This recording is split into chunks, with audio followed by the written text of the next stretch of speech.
Hi, it's great to have your company. You're listening to Life and Faith from the Centre for Public Christianity. My name is Simon Smart. Well, Christianity has had a very interesting, sometimes troubled history in China.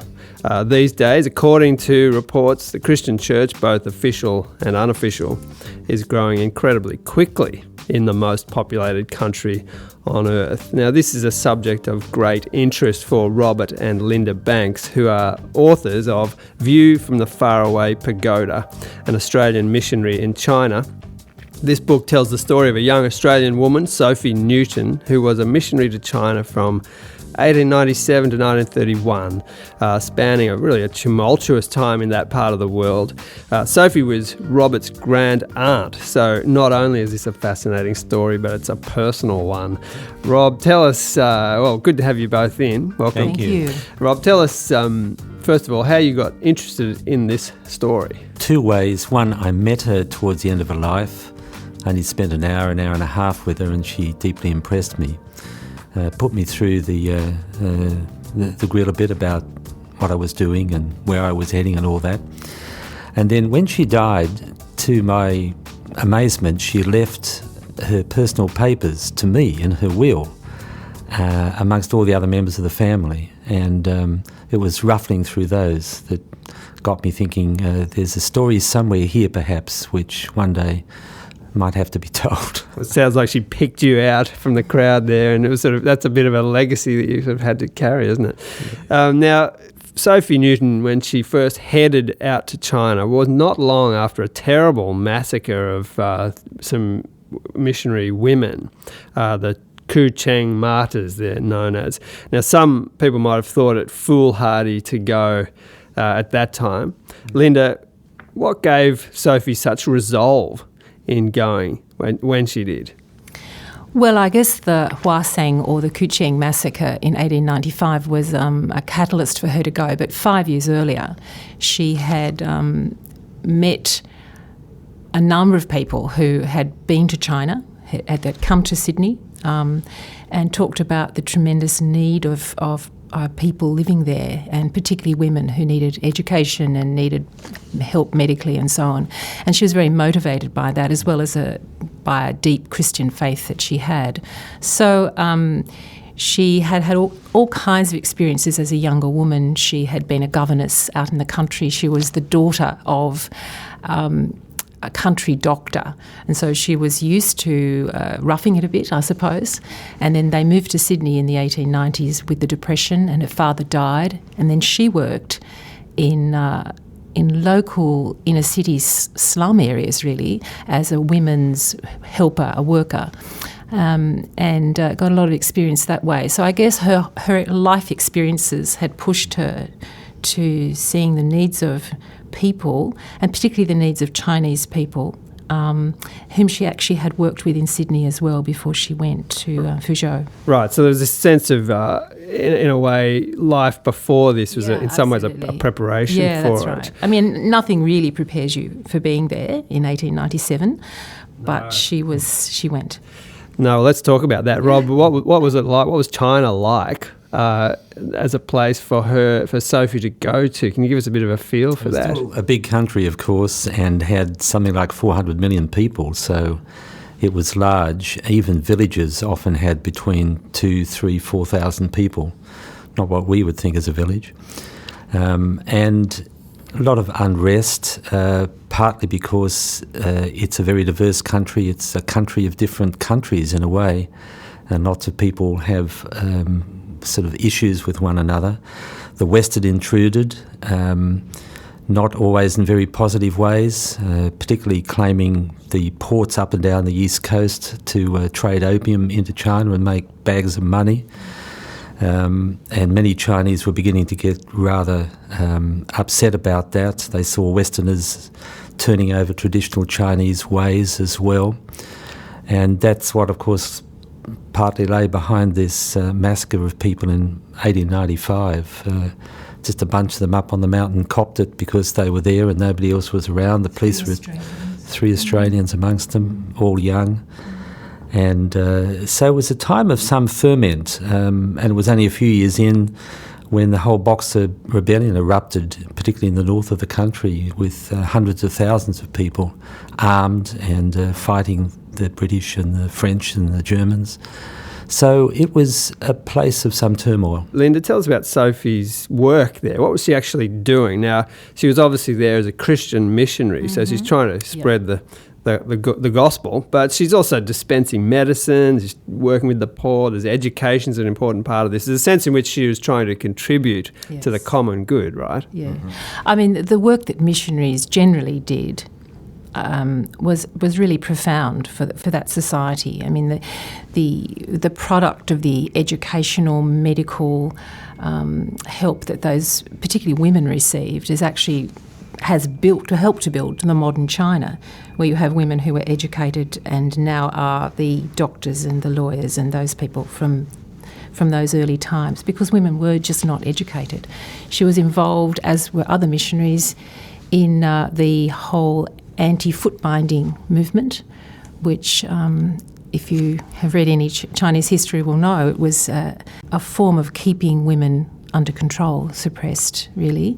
It usually happened in the upper classes, where women couldn't do anything. Their feet were so tiny because they were seen as being more marriageable. So she was involved in helping to provide alternatives for some of these women.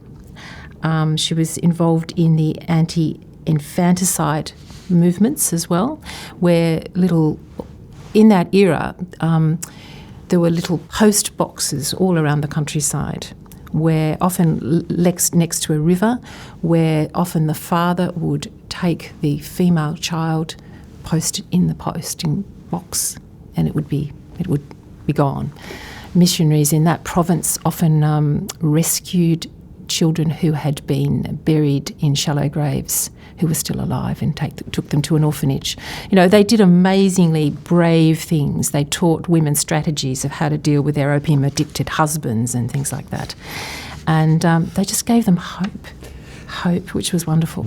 You get a real sense of that from the book, the way they were really working, especially among the women, and changing life for the women, but also ultimately for the men as well. I mean, the men didn't always like those changes, but they happened over time. I also got the sense from the book that they didn't sort of stay in the mission and wait for people to come to them. They were out there among the people. I mean, this is kind of fiery stuff, isn't it? They travelled she's a really interesting person, a bit of a force to be reckoned with, I imagine. Yeah, I think they all were fairly strong women, but Sophie definitely, yeah. They walked huge distances or were carried in sedan chairs a long way up, high mountains and so on. Yeah, they were tough. They were pioneering people. One of her colleagues was Amy Oxley, who is on one side of the family, John Oxley, the colony surveyor, and on the other side, the Reverend Samuel Marsden was her great-grandfather, and she built a blind school, which still exists to this day, and nothing was going to stop.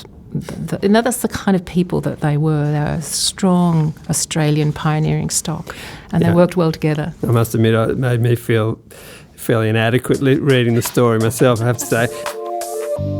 You're listening to Life and Faith from the Centre for Public Christianity. I'm talking to Robert and Linda Banks about their book, View from the Faraway Pagoda, an Australian missionary in China, which tells the story of Sophie Newton and her travels and adventures in China from the 1890s.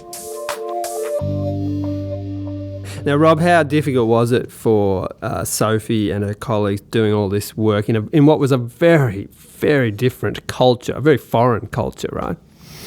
I think the challenges were pretty strong, but they just assumed them and went for it. And the challenges weren't just resistance sometimes from men and occasionally from women about what they were doing. There were social and wider political forces to be reckoned with. The country went up and down, the district went up and down, out of good control into warlord fiefdoms, warring with one another, bandit groups appearing and roving around, raiding villages from time to time, sometimes capturing missionaries and holding them for ransom.